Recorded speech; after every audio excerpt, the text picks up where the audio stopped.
Magandang araw po sa lahat ng mga Rina viewers, lalong-lalo na sa ama ng Kalingap na si Kuya Val Santos Matubang at kay Kalingap Rab. At sa lahat ng Kalingap channel, ang ating pag-uusapan ngayon ay ang pasya ni Edo para kay Rina. Hindi talaga matiis ni Edo dahil sa nangyayari kay Rina.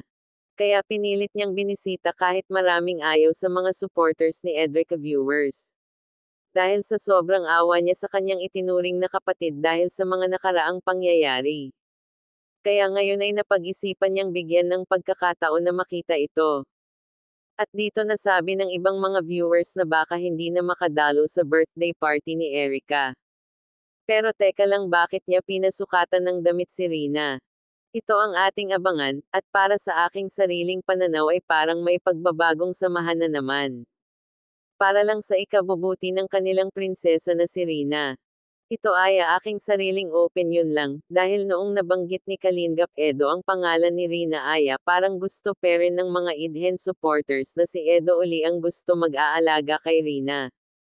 At kung mangyayari man sanay, huwag bigyan ng ibang kahulugan dahil bilang isang tunay na kapatid lang po. At isang raga pagpaaya sa kanilang prinsesa dahil parang balik sa una na naman ang gagawin para maibalik ang sigla ni Rina noong si Kalingap Edo pa ang kasama ni Kalingap Roda sa pag-aalaga kay Rina. Kitang-kita naman sa mukha ni Rina dati ni wala bang dinaramdam na sakit.